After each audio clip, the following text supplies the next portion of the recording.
As the war between Ukraine and Russia continues, diplomatic negotiations persist, but the clashes on the ground are becoming increasingly intense. Recent developments indicate that Ukraine is maintaining its military operations aggressively despite ongoing negotiations. In a strong response to Russia, Ukraine targeted the oil refinery in the city of Tuapse with a Neptune missile. The long Neptune is an extended version of Ukraine's current 5-meter-long Neptune anti-ship missile, featuring more fuel than the standard Neptune. This missile, which has been under development for years, has a precision strike range of 1,000 kilometers. Some of the weapons Volodymyr Zelensky mentioned when he promised that Ukraine would produce 100,000 long-range munitions by 2025 include the long Neptune and long-range explosive drones with ranges exceeding 1,000 miles, 1,600 kilometers. The successful use of the long Neptune occurred on March 14th during an attack on a petroleum refinery in Tuapse, Russia. This attack was the latest in a series of Ukrainian strikes on Russian oil facilities, which led to a 10% decrease in Russia's oil production last year. This strike marked a significant turning point, demonstrating the effectiveness of Ukraine's new generation weapon systems on the battlefield. The Neptune missile had previously achieved major successes against Russian warships in the Black Sea. However, this new version, with its 1,000-kilometer range, is now capable of striking strategic targets deep inside enemy territory. The attack on Tuapse caused significant damage to Russia's logistics and energy infrastructure, marking a critical move that enhanced Ukraine's war capacity. The Tuapse petroleum refinery was a vital hub for the Russian military's fuel supply. Ukraine's strike on this target reduced the Russian military's capacity to deliver fuel to the front lines. Additionally, this attack highlighted that Russia is now vulnerable on its own territory, with Ukraine increasingly gaining the initiative. Ukrainian President Volodymyr Zelensky emphasized that the attack was proof of the country's military strength and engineering capabilities.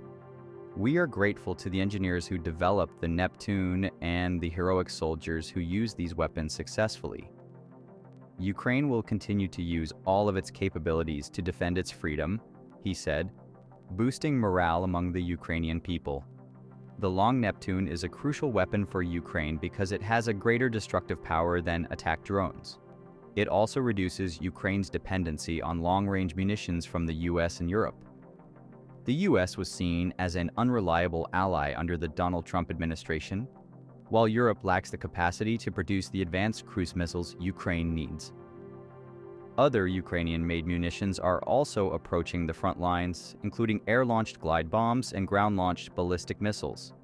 While Trump hoped for a ceasefire brokered by the US that could favor Russia, Zelensky's government is preparing for the continuation and further escalation of the war. Ukrainian forces counterattacked from defense in Pokrovsk, gradually collapsing the Russian western flank. In Donetsk, Ukraine used its maneuvering capability to nearly encircle the city from the northwest. Although Russian attacks in the Kursk region gained some local advantages, Ukraine's withdrawal is seen as a tactical adjustment that allows the soldiers to regroup and fight under more favorable conditions. Retired Major General Viktor Yahan from the Ukrainian Security Service pointed out that Russia has not been able to recover its capacity after the Ukrainian armed forces' attacks. Yahan said, "Attacks on military or energy facilities are a comprehensible tactic. With these strikes, we have significantly reduced their production. However, Russia's main problem is not our attacks, but their inability to repair and recover their capabilities." Yahan also noted that Russian officials have been forced to divert civilian sector fuel to the military. Military units constantly require fuel, and this increases the public's dissatisfaction with military operations. These attacks have both economic and socio-political effects, he said. Regarding attacks on Moscow, Yahan stated that they carried a different meaning. "This is purely a psychological attack.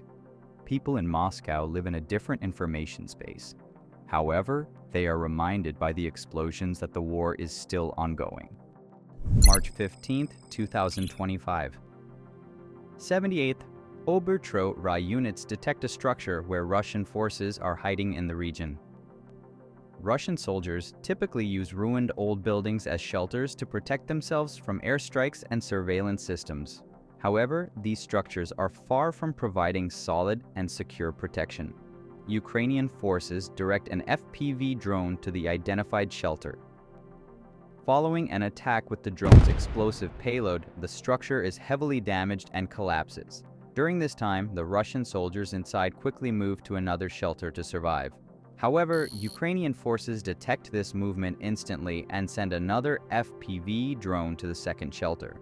A powerful explosion following the second attack results in the deaths of all Russian soldiers inside. The fact that Russian soldiers take shelter in such ruined structures can temporarily hide them from enemy surveillance.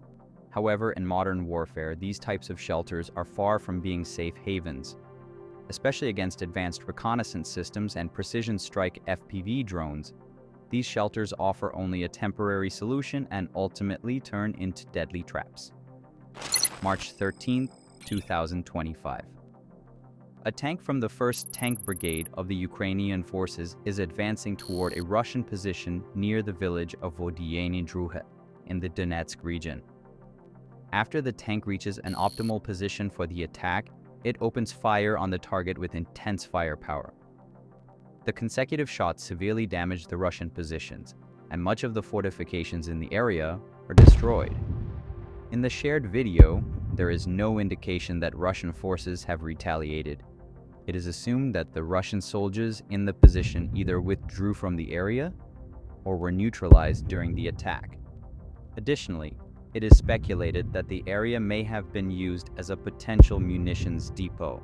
The continuous assault conducted by the Ukrainian tank could aim at destroying Russian munitions and logistics in the region. What do you think the objective of the Ukrainian forces in this operation might be? Feel free to share your thoughts with us. March 12, 2025. While continuing operations in the Donetsk region, the 28th Brigade detects Russian forces. The Russians enter the area with 4 Blyat Barn tanks, and Ukrainian forces instantly detect this movement and begin tracking the Russians with a drone. Based on the data provided by the drone, Ukrainian forces launch an attack with an FPV drone, successfully hitting the first Russian tank in the line.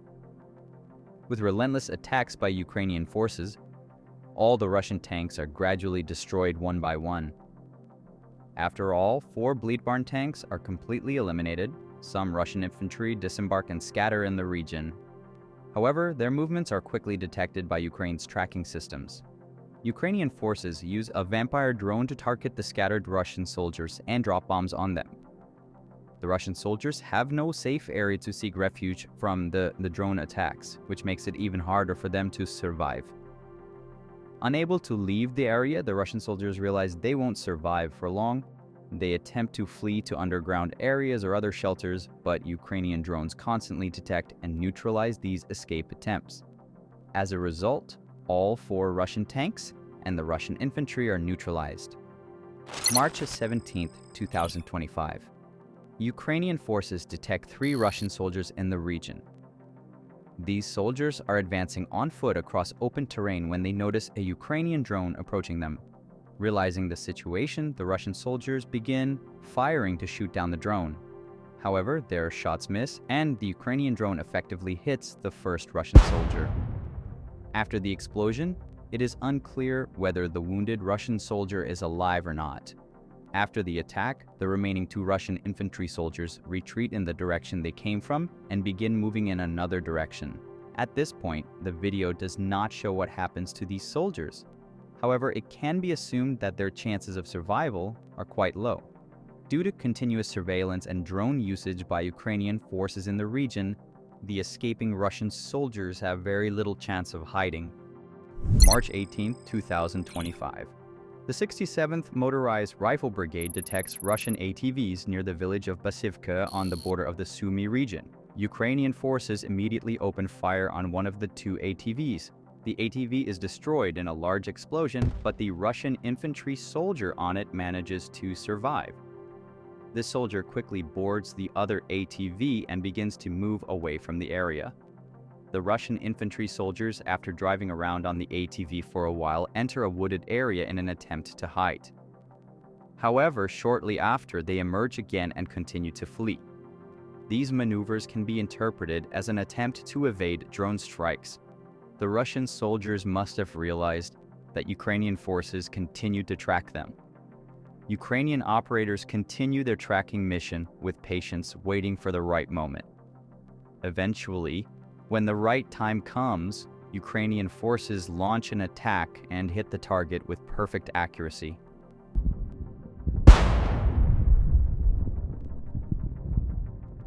After the explosion, 2 Russian soldiers are killed. This operation stands as another example of the effectiveness of Ukrainian drone technology and patient strategies. March 17, 2025. The Ukrainian Navy's 36th Brigade places mines along a Russian logistical route in the Kursk region using a Vampire drone. The mines create a dangerous trap for Russian vehicles attempting to pass through the area. Shortly after, one of 2 Russian ATVs that enters the area hits a mine, resulting in a massive explosion that renders it unusable. The explosion destroys the ATV, and the Russian soldiers inside are severely affected.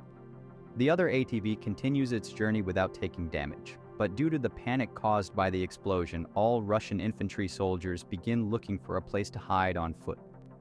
After a while, one of the Russian soldiers left behind is neutralized by a drone strike from Ukrainian forces. The remaining Russian soldiers scatter in different directions to escape. However, Ukrainian forces systematically detect and neutralize them one by one. Thanks to the mine trap and drone strikes, Ukrainian forces limit the mobility of the Russian soldiers and eliminate all threats in the area.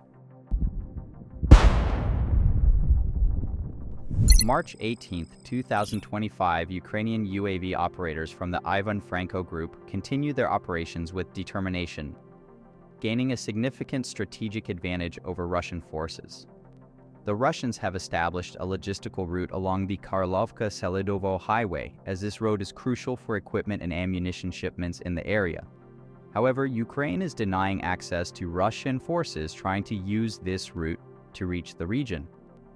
Thanks to Ukraine's advanced drone technology, every moving and stationary Russian vehicle is closely monitored and targeted with high precision.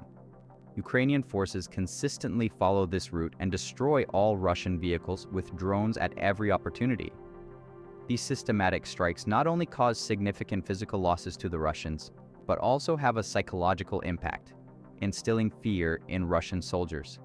The constant threat of a drone strike creates immense pressure on the Russian forces, preventing them from conducting their operations smoothly. Aware that they are under constant surveillance by drones, Russian soldiers hesitate to take any action. Additionally, the munitions on Russian vehicles, as they are targeted by Ukrainian drones, pose a risk of detonation. This greatly reduces the chances of survival for the Russian infantry inside these vehicles. The explosion risk turns these vehicles into death traps for the Russian soldiers operating them. With very limited options for escape, the Russian infantry faces a near-total risk of annihilation. This situation becomes a crucial element of Ukraine's operational success. At the end of the operation, Ukrainian forces neutralize numerous Russian vehicles. These vehicles include not only general logistical transport vehicles, but also high-cost, strategically important systems. Systems such as the Grad MLRS, multiple launch rocket system, and the Strela 10 SAM surface-to-air missile are just some of the critical military assets of the Russians. Thanks to Ukraine's successful drone strikes, these high-value assets are destroyed, delivering a major blow to Russia's operational capacity in the region.